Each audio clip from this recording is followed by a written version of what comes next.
berdoa, baca Alkitab, selalu bersaksi bagimu. Akal iblis aku menolak, firman Tuhan aku menurut.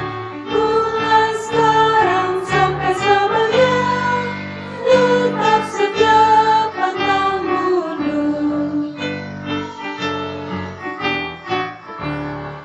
Tuhan Yesus, aku berjanji jadi muridmu yang setia. Rajin berdoa, baca Alkitab, selalu bersaksi bagimu. Akal iblis aku menolak, firman Tuhan aku menurut. Mulai sekarang sampai selamanya, tetap setia pantang mundur. Halo, selamat hari Minggu adik-adik semua. Salam. Oke, sekarang kita mau beribadah kepada Tuhan. Pastikan adik-adik semua di rumah memakai pakaian yang rapi, pastinya sudah mandi dan memakai parfum yang wangi, karena kita mempersiapkan diri kita untuk menyembah Tuhan. Nah, adik-adik semua, sebelum kita memulaikan segala ibadah kita, mari kita bersatu dalam doa sebelum memulainya. Mari kita saat teduh.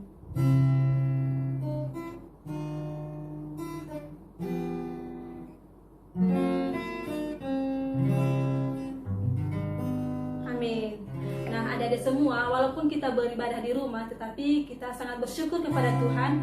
Untuk itu, mari kita menyanyikan satu lagu, Bapa ku datang padamu. Saya ajak adik-adik semua untuk bangkit berdiri ya.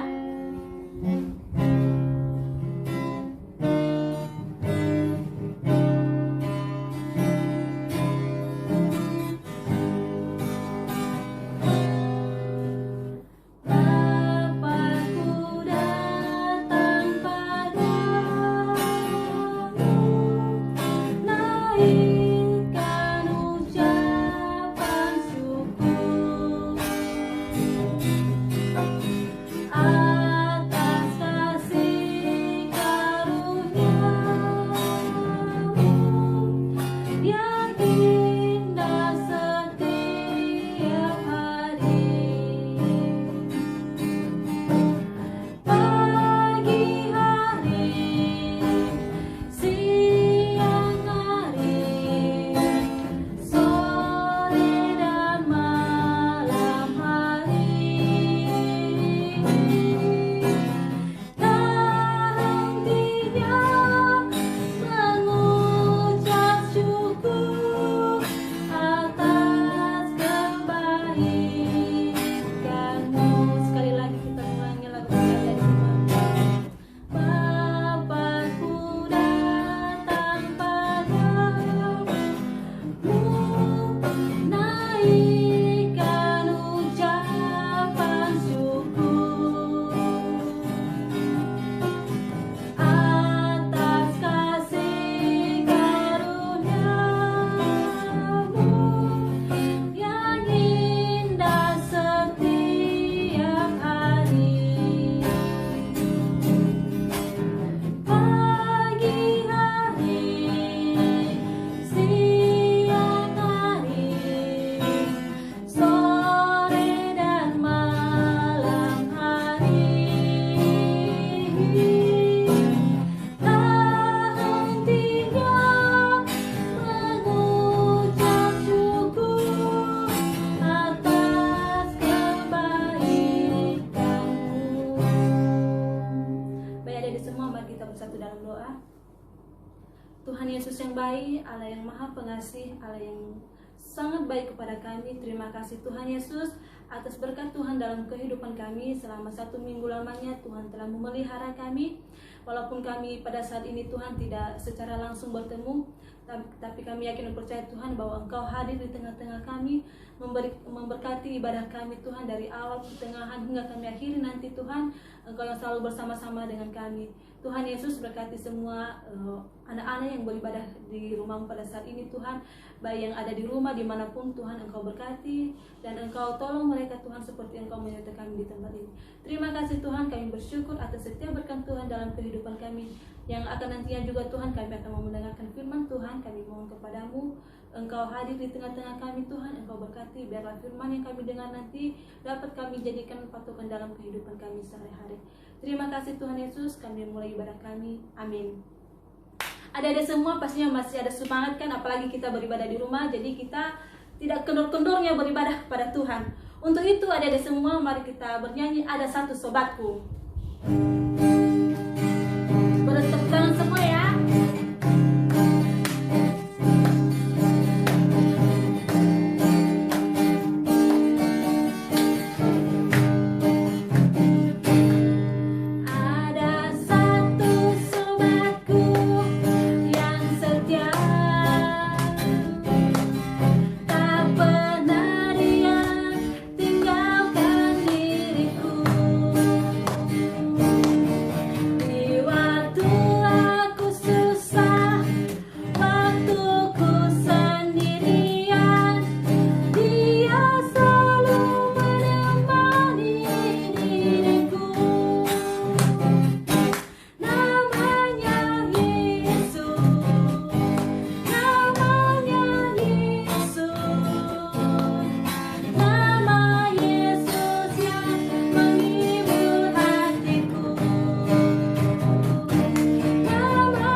Mempersiapkan hati dan pikiran kita untuk mendengarkan firman Tuhan. Dan untuk itu, sebelum itu, mari kita menyanyikan satu lagu Firman-Mu Pelita bagi Kamiku.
Shalom adik-adik, selamat hari Minggu. Hari ini kita akan mendengarkan firman Tuhan. Itu terambil dari Kisah Para Rasul pasal 17 ayat 1 sampai 34. Dan dalam pembacaan kita ini karena terlalu banyak, maka kakak akan membacakan sebagian saja. Dan mari kita mengikutinya dalam hati kita masing-masing. Keributan di Tesalonika. Paulus dan Silas mengambil jalan melalui Amfipolis dan Apolonia dan tiba di Tesalonika. Di situ ada sebuah rumah ibadat orang Yahudi. Seperti biasa, Paulus masuk ke rumah ibadah itu. 3 hari Sabat berturut-turut, ia membicarakan dengan mereka bagian-bagian dari kitab suci. Ia menerangkan kepada mereka dan menunjukkan bahwa Mesias harus menderita dan bangkit dari antara orang mati. Lalu ia berkata, inilah Mesias, yaitu Yesus yang kuberitakan kepadamu. Beberapa orang dari mereka menjadi yakin dan menggabungkan diri dengan Paulus dan Silas, dan juga sejumlah besar orang Yunani yang takut kepada Allah, dan tidak sedikit perempuan-perempuan terkemuka.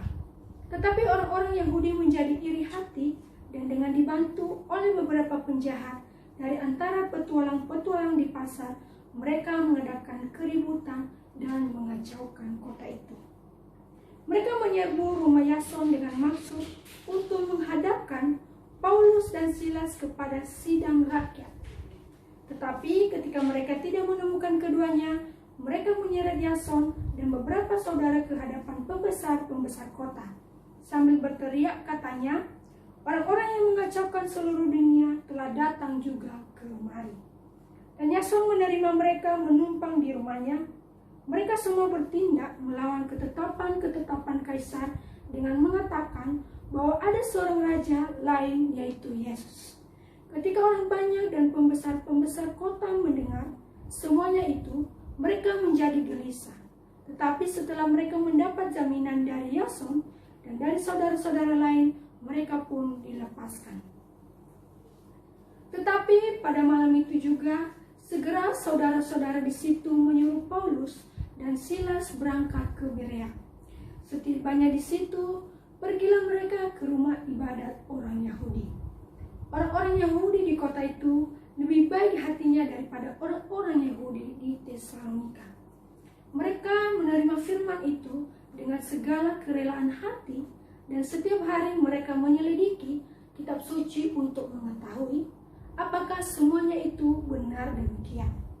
Banyak di antara mereka yang menjadi percaya, juga tidak sedikit di antara perempuan-perempuan terkemuka dan laki-laki Yunani. Tetapi ketika orang-orang Yahudi dari Tesalonika tahu bahwa juga di Berea telah diberitakan firman Allah oleh Paulus, datang jugalah mereka ke sana menghasut dan menggelisahkan hati orang banyak. Tetapi saudara-saudara menyuruh Paulus segera berangkat menuju ke pantai laut, tetapi Silas dan Timotius masih tinggal di Berea.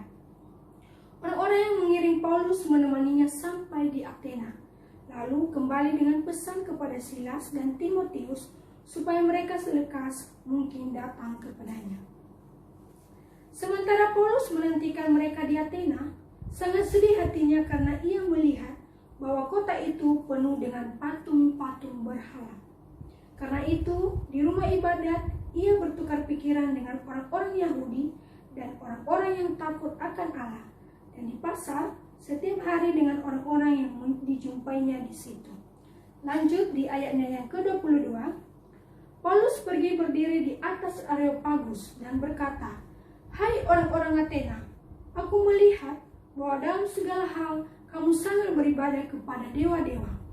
Sebab ketika aku berjalan-jalan di kotamu dan melihat-lihat barang-barang pujaanmu, aku menjumpai juga sebuah mezbah dengan tulisan kepada Allah yang tidak dikenal. Apa yang kamu sembah tanpa mengenalnya, itulah yang akan kuberitakan kepadamu. Allah yang telah menjadikan bumi dan langit, segala isinya, ia adalah Tuhan atas langit dan bumi. Tidak diam dalam kuil-kuil buatan tangan manusia, dan juga tidak dilayani oleh tangan manusia, seolah-olah ia kekurangan apa-apa, karena dialah yang memberikan hidup dan nafas dan segala sesuatu kepada semua orang." Lanjut di ayatnya yang ke-29, karena kita berasal dari keturunan Allah, kita tidak boleh berpikir bahwa keadaan ilahi sama seperti emas atau perak atau batu, ciptaan kesenian dan keahlian manusia. Dengan tidak memandang lagi zaman kebodohan, maka sekarang Allah memberitakan kepada manusia bahwa di mana-mana semua mereka harus bertobat. Lanjut ke ayatnya yang ke-32. Ketika mereka mendengar tentang kebangkitan orang mati, maka ada orang yang mengejek dan ada pula yang berkata, lain kali saja kami mendengarkannya.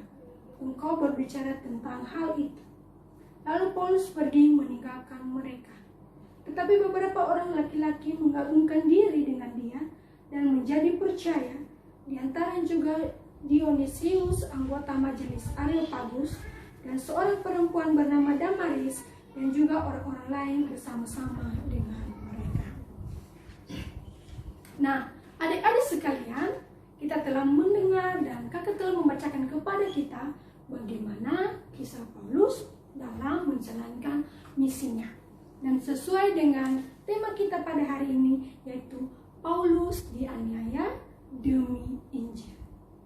Nah, adik-adik sekalian, saat ini sebelum kita mendengarkan renungan kita pada saat ini, kakak mempunyai pertanyaan untuk kita semua. Nah, pertanyaan kakak yaitu, kesulitan-kesulitan apa saja sih yang adik-adik temukan di dalam kehidupan adik-adik dalam keseharian? Apakah adik-adik pernah dibully? Apakah adik-adik pernah diejek oleh teman-teman di sekolah? Apakah adik-adik pernah mengalami sakit atau pada saat ini juga sedang merasakan sakit? Dan pertanyaan kakak yang kedua, adakah kesulitan-kesulitan adik-adik dalam mengikuti Yesus Kristus? Nah, tentunya setiap kita mempunyai kesulitan-kesulitan di dalam kehidupan kita. Dan hari ini juga kita akan mendengarkan dan kita akan melihat bagaimana Paulus dalam memberitakan Injil. Apakah dia mendapatkan kesulitan-kesulitan dalam hidupnya atau bagaimana? Kita akan melihat di manakah Paulus memberitakan Injil, bagaimana respon orang-orang yang mendengarkan Injilnya, dan bagaimana cara dia menyampaikan Injil tersebut. Nah, di minggu lalu juga kita sudah mendengar bagaimana Paulus memberitakan Injilnya kepada orang-orang yang ada di Filipi. Ketika dia memberitakan Injil di Filipi, ternyata di sana juga Paulus mendapatkan kesulitan. Apa sih kesulitan Paulus di Filipi pada saat dia memberitakan Injilnya? Yaitu dia di penjara. Nah, begitu juga pada 2 minggu yang lalu, kita telah mendengarkan bahwa Paulus juga dianiaya dengan cara mereka memukulnya dan melemparinya batu. Nah, hari ini juga adik-adik, kita akan melihat perjalanan Paulus dalam memberitakan Injilnya kepada ketiga tempat. Apa saja sih tempat itu? Apa saja ketiga tempat itu? Dan kita sudah membacanya, yaitu di Tesalonika, di Berea, dan di Athena. Nah, ketiga tempat ini mempunyai keunikannya masing-masing. Ketika Paulus menceritakan tentang firman Tuhan kepada orang-orang di sana, bagaimana respon orang-orang yang di sana. Nah, mari kita lihat satu persatu. Kita masuk pada Tesalonika pertamanya. Di sana sudah kita membacakan bahwa ketika Paulus sudah sampai di Tesalonika, apa yang dia lakukan di sana? Yang dilakukan oleh Paulus di Tesalonika, di ayatnya yang kedua tadi, dia seperti biasa Paulus masuk ke rumah ibadat itu. 3 hari Paulus berturut-turut dia membicarakan dengan mereka bagian-bagian dari kitab suci. Apa saja sih bagian-bagian kitab suci itu? Yaitu dia menceritakan tentang Yesus yang telah mati dan bangkit untuk menebus dosa-dosa kita.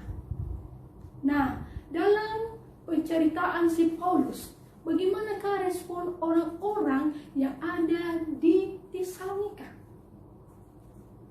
ternyata respon mereka menerima dan percaya dengan apa yang telah dikatakan oleh Paulus. Nah, kita bisa melihat di ayatnya yang keempat, beberapa orang dari mereka menjadi yakin dan menggabungkan diri dengan Paulus dan Silas, dan juga sejumlah besar orang Yunani yang takut kepada Allah. Dan tidak sedikit perempuan-perempuan terkemuka.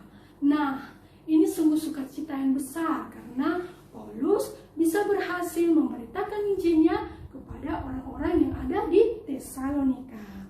Namun adik-adik, di sini ada kesulitan yang dihadapi oleh Paulus. Apa sih kesulitan yang dihadapi Paulus itu? Nah, mari kita melihat di ayatnya yang kelima. Tetapi orang-orang Yahudi menjadi iri hati dan dengan dibantu oleh beberapa penjahat dari antara petualang-petualang di pasar, mereka mengadakan keributan dan mengacaukan kota itu. Wah, ternyata tidak sepenuhnya orang-orang Tesalonika itu percaya dengan apa yang dikatakan Paulus. Masih ada orang-orang yang keras hatinya, tidak mau menerima apa yang dikatakan oleh Paulus. Dan orang-orang yang iri itu mencari celah, mencari jalan bagaimana si Paulus ini bisa dihukum, bisa ditangkap, dan bisa keluar dari tempat itu untuk tidak memberitakan Injil lagi. Nah, apa yang mereka lakukan? Sesuai pembacaan kita, mereka mengadakan keributan dan mengacaukan kota itu. Nah, dari hal tersebut, apakah Paulus ditangkap oleh mereka? Apakah Paulus berhasil ditangkap oleh orang-orang Tesalonika tersebut? Ternyata tidak, adik-adik. Melalui pertolongan Roh Kudus, Paulus bisa selamat dari orang-orang Tesalonika dengan cara Roh Kudus memakai Yason untuk menggerakkan hatinya si Yason dan membawa si Paulus keluar dari Tesalonika. Nah, semenjak dia sampai di Berea, apa yang terjadi di sana? Mari kita melihat di ayatnya yang ke-10. Tetapi pada malam itu juga, segera saudara-saudara di situ menyuruh Paulus dan Silas berangkat ke Berea. Setibanya di situ, pergilah mereka ke rumah ibadat orang Yahudi. Nah, ketika dia sudah lolos dari Tesalonika, Paulus sudah memasuki Berea. Dan apa yang dilakukan Paulus di Berea? Apakah dia sembunyi karena takut kepada orang-orang Tesalonika? Mana tahu dia dikejar-kejar oleh orang Tesalonika. Ternyata tidak. Malahan di sana dia mulai memberitakan Injil kepada orang-orang Berea. Nah, bagaimana respon orang-orang Berea? Apakah respon mereka sama dengan orang-orang yang ada di Tesalonika? Nah, tidak. Ternyata orang Berea lebih baik hati dan lebih menerima apa yang dikatakan oleh Paulus. Nah, di sini berbeda dengan apa yang terjadi di Tesalonika. Orang-orang Berea menerima dan percaya dengan apa yang dikatakan oleh Paulus. Dan bukan hanya percaya, adik-adik. Ternyata mereka juga meyakini, mencari keyakinan apakah yang dikatakan oleh Paulus itu benar. Dengan cara apa? Mereka menyelidiki setiap Alkitab dan mereka mencari apakah yang dikatakan Paulus itu benar atau tidak. Dan dari hal itu, orang-orang Berea mulai percaya kepada Kristus. Nah, adik-adik, di sini adalah sukacita yang sangat besar yang didapatkan oleh Paulus, karena Paulus sudah berhasil memberitakan Injil di sana. Nah, tetapi adik-adik, dalam hal itu si Paulus juga mendapatkan kesulitan kembali. Apa kesulitan yang dihadapi Paulus? Ternyata orang-orang yang ada di Tesalonika tadi, orang-orang yang membenci si Paulus tadi yang ada di Tesalonika, mereka mendengar bahwa di Berea Paulus telah memberitakan Injil kembali. Nah, gelisahlah hati orang-orang yang ada di Tesalonika. Mereka mengatakan, wah, si Paulus ini tidak kapok-kapoknya memberitakan Injil. Kita sudah mengatakan kepadanya Kita sudah mengancam dia, tetapi dia tidak pernah kapok-kapok untuk memberitakan Injil. Nah, sekarang mari kita datang ke Berea. Kita mempengaruhi orang-orang Berea agar tidak mendengarkan apa yang dikatakan oleh Paulus. Apa yang terjadi adik-adik? Ternyata mereka datang ke Berea dan mereka mempengaruhi orang-orang Berea. Tetapi di sini Roh Kudus tidak tinggal diam. Dia menyelamatkan Paulus kembali. Dengan cara apa? Dengan cara memakai orang-orang yang percaya tadi, orang-orang yang yakin akan apa yang dikatakan oleh Paulus tadi. Dia memakai orang-orang itu. Dan dengan cara memakai orang-orang itu, dia menggerakkan hati orang-orang tersebut untuk membawa Paulus keluar dari Berea. Karena Berea sudah tidak aman lagi. Karena orang-orang di Tesalonika yang sudah benci kepada Paulus telah datang dan menghasut orang-orang yang ada di Berea. Nah, sungguh besar kuasa Roh Kudus ini ketika dia bekerja tidak ada satupun yang gagal dalam pekerjaannya. Nah, selanjutnya, dimanakah Paulus diantar ketika dia sudah keluar dari Berea? Nah, mari kita melihat di ayatnya yang ke-16. Sementara Paulus menantikan mereka di Athena, sangat sedih hatinya karena ia melihat bahwa kota itu penuh dengan patung-patung berhala. Nah, ternyata ketika Paulus sudah berhasil keluar dari Berea dan dia sampai di Athena. Nah, di sana juga dia mulai melihat situasi yang ada di Athena. Nah, Athena ini merupakan tempat atau kota yang terkenal karena pendidikan mereka yang baik. Di sana berkumpul orang-orang yang pintar. Dan kemungkinan kalau Paulus memberitakan Injil di sana, mungkin susah baginya untuk memberitakan Injil. Tetapi apa yang terjadi? Mari kita melihatnya.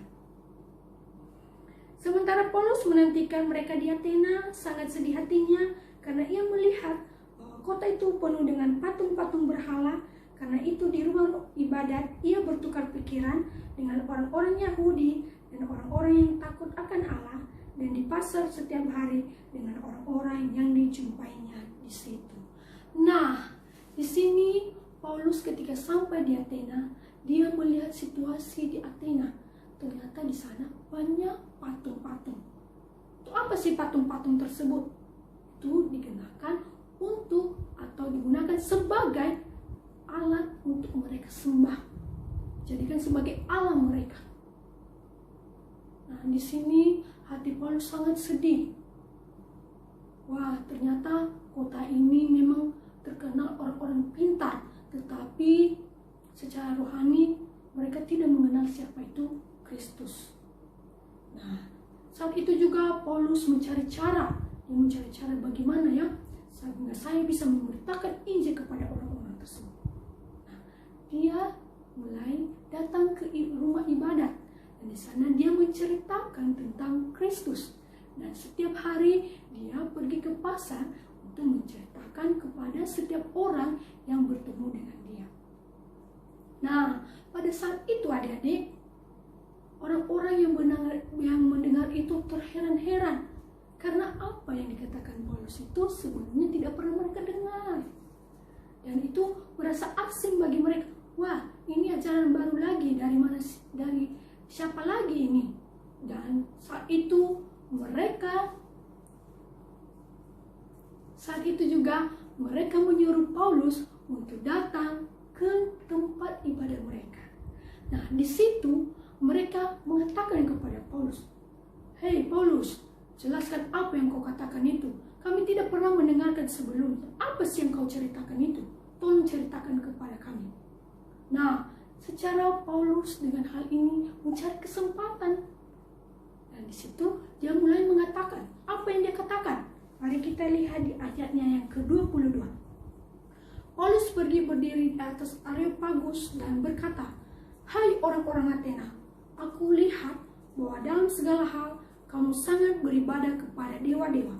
Sebab ketika aku berjalan-jalan di kotamu dan ketika melihat barang-barang pujaanmu, aku menjumpai juga sebuah mezbah dengan tulisan kepada Allah yang tidak dikenal.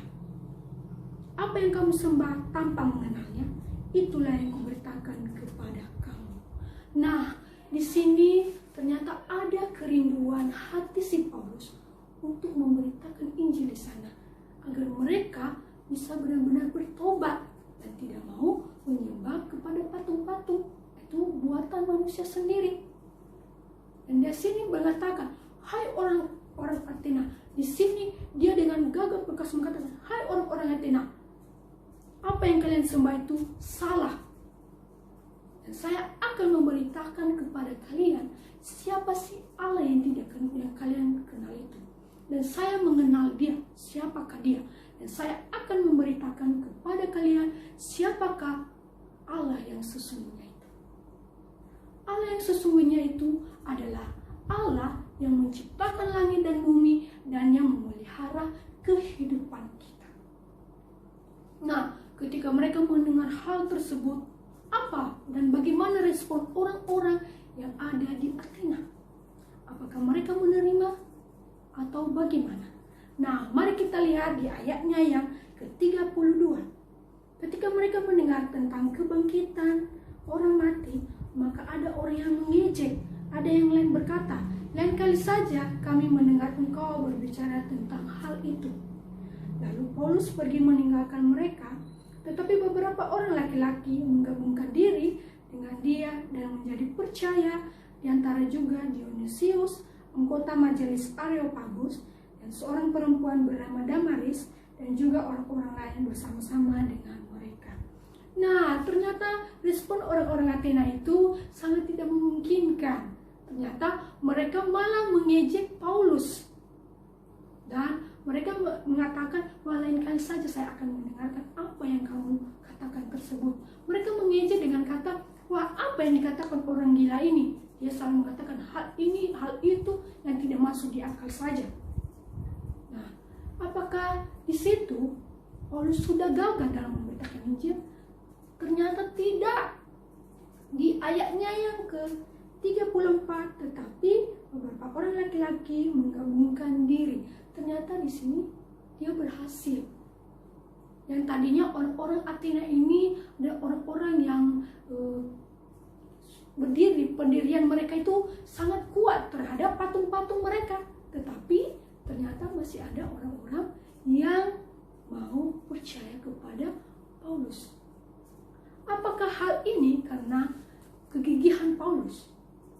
Iya, memang kegigihan Paulus, tetapi bagi orang-orang yang percaya ini itu karena pekerjaan Roh Kudus yang bekerja di hati setiap orang yang percaya kepada Kristus. Nah, adik-adik, dari pembacaan kita dan kita sudah melihat dan mendengar bagaimana Paulus dengan susah payahnya dia memberitakan Injil di Tesalonika, di Berea, dan Athena. Dan dari tiga tempat ini dia mengalami berbagai macam kesulitan. Nah, pertanyaan di sini, apakah Paulus bisa selamat ketika dia memberitakan Injil ketiga tempat ini tanpa bantuan Kristus? Tentu tidak, adik-adik. Melalui bantuan Kristus, dia bisa selamat dari tiga tempat itu. Mungkin ketika dia sudah memberitakan Injil di Tesalonika, mungkin dia bisa saja sudah ditangkap dan sudah dibunuh. Tetapi melalui Roh Kudus yang bekerja, tidak ada yang mampu untuk menyentuh Paulus. Nah, pertanyaan kakak selanjutnya, apakah yang dihadapi oleh Paulus ini adalah sebuah hukuman? Tentu tidak. Ketika dia memberitakan Injil, itu adalah suatu kebenaran, maka segala sesuatu yang dihadapi, segala masalah-masalah yang dihadapi, itu bukan karena hukuman, tetapi karena kasih karunia Tuhan. Di sana, Kristus telah berkarya dalam hidup si Paulus. Nah, adik-adik, kakak juga pernah mengalami yang namanya dibenci oleh orang-orang. Ketika kakak seumuran dengan adik-adik, kakak juga pernah mengalami kesulitan. Ketika kakak masih kelas 3, kakak sangat bodoh. Bodoh dalam hal matematika, tidak bisa menghitung dan tidak bisa melakukan kali-kali atau bagi-bagi. Dan di situ teman-teman kakak sangat mengejek kakak. Dan orang tua di rumah mereka mengatakan, wah bodoh kali, setiap kali kita ajarin kamu bodoh sekali, tidak ada satupun yang lengket di otakmu. Dan saat itu kakak sangat sedih dan kakak takut. Tapi apa yang kakak lakukan? Kakak terus berdoa dan percaya kepada Kristus bahwa saya bisa melakukannya. Dan melalui pertolongan Roh Kudus, kakak bisa melewati semuanya. Nah, adik-adik, bagaimana dengan kita juga? Apakah adik-adik mempunyai kesulitan-kesulitan dalam hidup kita? Nah, ketika adik-adik punya kesulitan-kesulitan atau masalah-masalah dalam hidup, jangan takut. Terus bersandar kepada Tuhan dan minta pertolongan Tuhan agar Dia selalu memimpin dan menjaga adik-adik. Nah, dan dengan cara itu Allah akan ada dalam setiap permasalahan kita. Allah itu peduli adik-adik. Dia tidak meninggalkan kita. Dalam masalah pun Dia selalu ada bagi kita. Dan Allah menuntut kita agar kita menjadi orang-orang yang benar, orang-orang yang hidup dalam kebenaran. Ketika orang-orang membenci kita, ketika orang-orang tidak menyayangi kita, kita tidak boleh membalasnya. Tapi kita terus berbuat baik kepada setiap orang, karena dalam mengikut Kristus itu tidak ada kebahagiaan. Dalam mengikut Kristus itu selalu ada penderitaan. Dan penderitaan itu tidak akan pernah terjadi tanpa bantuan Kristus yang ada di dalamnya. Di sana Kristus ada, di sana Kristus itu peduli kepada kita. Dan ketika kita bersandar kepadanya, maka segala sesuatunya akan dikerjakan oleh Dia. Nah, demikian firman Tuhan kepada kita pada sore hari ini, dan yang menjadi ayat hafalan kita terambil dari Matius pasal 28 ayat 20b. Sekali lagi, Matius pasal 28 ayat 20b. Saya akan membacakan kepada kita. Dan ketahuilah, aku menyertai kamu senantiasa sampai kepada akhir zaman. Sekali lagi, dan ketahuilah, aku menyertai kamu senantiasa sampai akhir zaman.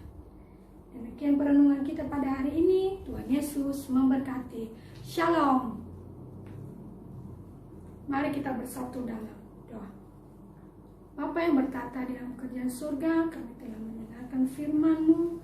Ajarlah kami seperti Paulus Tuhan, agar dalam setiap kesulitan-kesulitan yang kami hadapi, kami bisa menyelesaikannya dengan pertolongan Roh Kudus.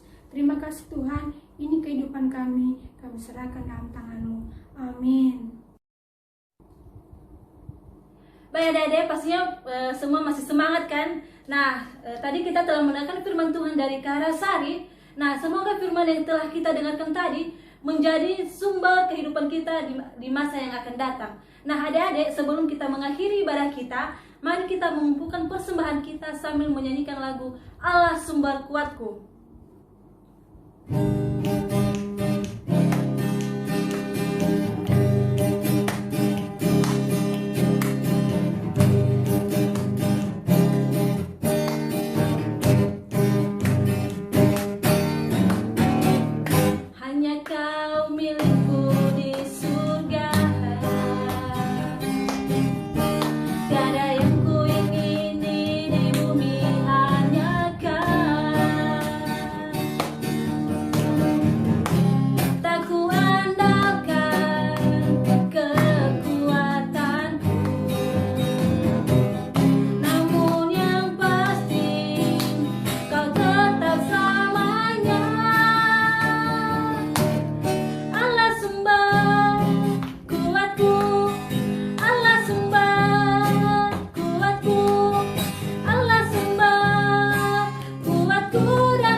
Sebelum kita mengakhiri ibadah kita, mari kita bersatu dalam doa.